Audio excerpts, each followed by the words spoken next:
Which aspects of European lifestyle are viewed as luxurious by Americans? Say you're happier not living in a country that intentionally poisons you by adding so many chemicals and bad ingredients into our food. Living in a walkable city with great public transit, healthcare. I would happily double my taxes to live that life. What am I even getting with the taxes I pay here? Roads. Gee, thanks. Being able to run errands without needing to drive for 45 minutes. Working public transport. Towns aren't for hours from each other. You have the entire continent of different interesting cultures to vacation in, and it's all compact.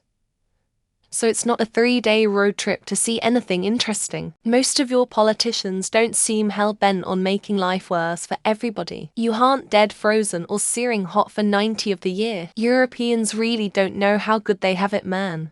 The fruits of socialism. Sick leave, enough vacation to enjoy your life. More emphasis on quality of life in terms of better nutrition, strong food cultures, as well as walkable neighborhoods and functioning public transit. Reduced reliance on cars contributes to beautiful city centers, viable third places, stronger communities, and flourishing small businesses in the form of grocers, pharmacies, cafes, etc.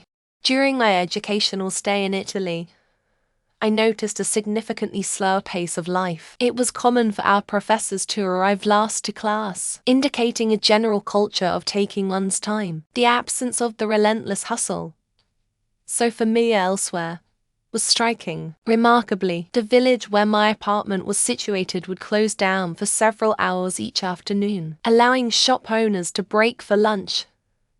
This experience was incredibly eye-opening. Walkable cities.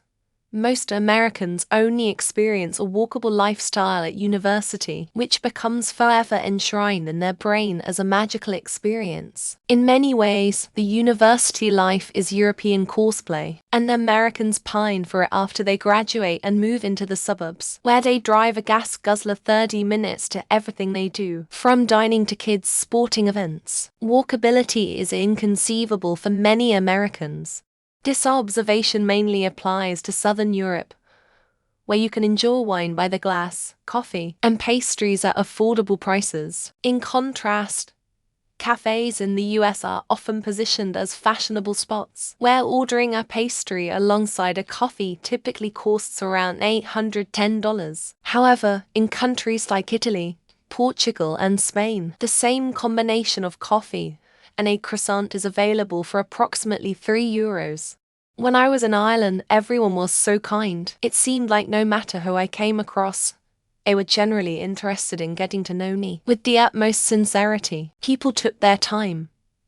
Things moved slowly, and almost everyone in the oncoming lanes out in the countryside waved. Maybe it's because I was a tourist, but my God, did I feel the most welcomed. It seemed like people generally appreciated time with others. Teas without many of the nasty cancer-causing very unhealthy chemicals that the US allows freely. Looking at you. High fructose corn syrup. Accessible affordable education. More focus on green living. That's just off the top of my head. Adding the availability of public transportation trains. Vacation time. And the accessibility to the rest of the world. Local stores offering an array of fresh produce, vegetables, and bakery goods, leading to smaller fridge sizes and thus more regular purchases of fresh ingredients. While some might view this as a drawback, the concept of selecting daily meals based on market freshness appeals to me greatly. Additionally, the fact that the European Union bans numerous chemicals found in US food items is admirable. Paid time leave of up to a year in some places with pay. Anything work-related. Extra OB. The fact that an ambulance ride won't put you into years of debt. Extra OB. We here in the US have the dream, Haha, yeah, dream of dying at our desks to pay off massive amounts of healthcare debt or working through the best parts of being a parent after birth. Getting an ambulance and going to hospital and not losing your house. Communism is shit, isn't it? It's horrible to be able to see a doctor and if necessary a hospital consultant for absolutely zero cost, isn't it? I do not envy the American life. If I explained it to me as a toddler, I wouldn't. If I explained it to my dog, she wouldn't.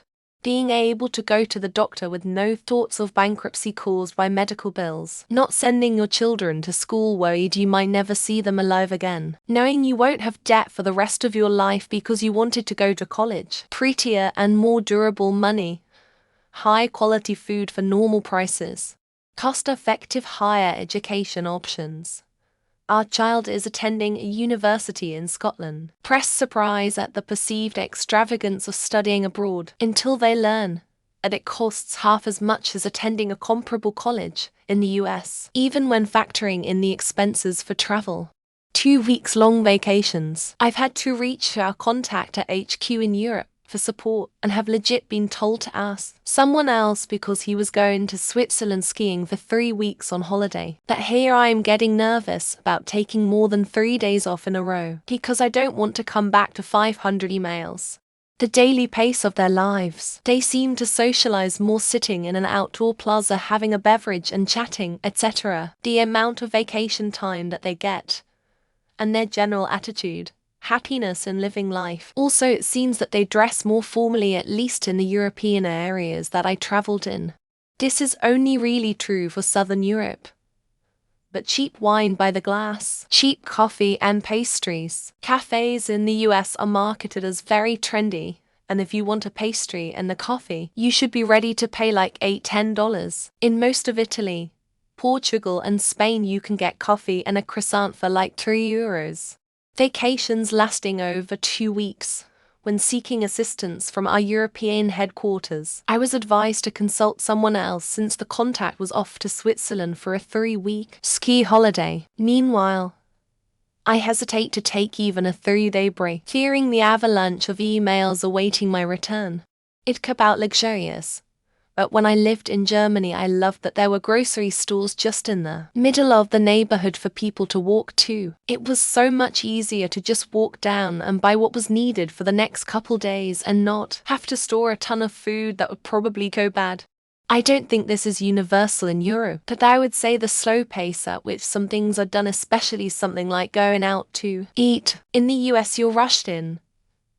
Order, eat, and rush out. In parts of Europe, going out to dinner is a multi-hour, multi-course and drinks evening. Access to food with a lot less crap in it. Many preservatives and other chemicals in our food is illegal in Europe, as they take a better safe than sorry approach, rather than until we can prove it kills you approach. Look at the nutrition label for Quaker oats in the US versus UK. Dual US-EU citizen here. The only real thing is things like good wine and cheese are ridiculously expensive in the US compared to the EU. And maybe in certain countries taxis are Mercedes and not some shit Hyundai Uber. My life in the US is in general more luxurious though. Crossing border into completely different country as a daily, mundane thing. If I got into my car right now, I can cross to national borders in less than half hour of driving. I live in capital city and can reach capital of another country in 1 hour of driving. Month-long uninterrupted vacations. Everyone gets a paid vacation and it's acceptable to be offline and not reachable. Oh, John is on vacation, we'll organize the meeting when he's back in for weeks. In the US you would be forced to cut short your vacation. Beyond a mere luxury good to being something reserved for the ultra-rich in the US, despite the fact you can get a bidder-in-store kit for a toilet for $30 and a handheld one on Amazon for $12. Well, I am Danish and never in my life had a driving license. I mean, it is not common, and I am the age where people side-eye me if I did some drunk driving. But no, I just never had one, or felt I needed one. I can get to where I want without it. Educational institutions that proficiently instruct students in additional languages would be immensely beneficial. It's somewhat frustrating that there isn't a system in place to teach Spanish concurrently with English from a young age. You cost-effective healthcare. NMMM. Not having to choose between crippling my family with debt or dying because funerals are cheaper than fairly common healthcare procedures. Yeah, that's lux. That's what I'm talking about. In Germany, employees start with 4 weeks of vacation. Meanwhile, working for a German company in the US, I must accumulate 20 years of service to receive an equivalent amount of vacation time, with no room for negotiation. You'll get an awful lot of vacation time and leaves and such. I haven't taken a vacation in a decade. I've got vacation days, but nowhere near what you seem to get in Europe. Not like I could afford to take one anyway. This question assumes that Americans are familiar with European lifestyles. In reality, we're vaguely aware that other countries exist, and that's pretty much the extent of the time we spend thinking about it. A minimum of 4 weeks of vacation is assured, with a culture that promotes taking this time off rather than suggesting it's inconvenient for the employer when employees utilize their vacation days. I usually eat lunch while driving. My girlfriend does it every day while on a Zoom, very unhealthy. She does it to get off early, which I don't understand because she averages 60 hours a week. I guess a bit. But how do you dry that off? Won't toilet paper get wet and create dingleberries? Is it a washcloth situation? Sit and flap them cheeks until dry. Sounds like some kind of luxury, guaranteed for weeks of vacation. And the fact that they are encouraged to take the vacation instead of being made to feel that it's a burden to the employer that you go on vacation. Walkable cities with relatively affordable rents. In a lot of US cities, only the very centers are walkable if even, and rent there is usually astronomically high. Leather shoes in public. Most Americans just wear sneakers, and they eventually turn ratty. Most Americans don't wear nice leather Oxfords or loafers to go shopping. Maternity leave, actual sick leave, vacation time, walkability of towns. A lot of Americans don't drive everywhere because they want to. It's because they have to.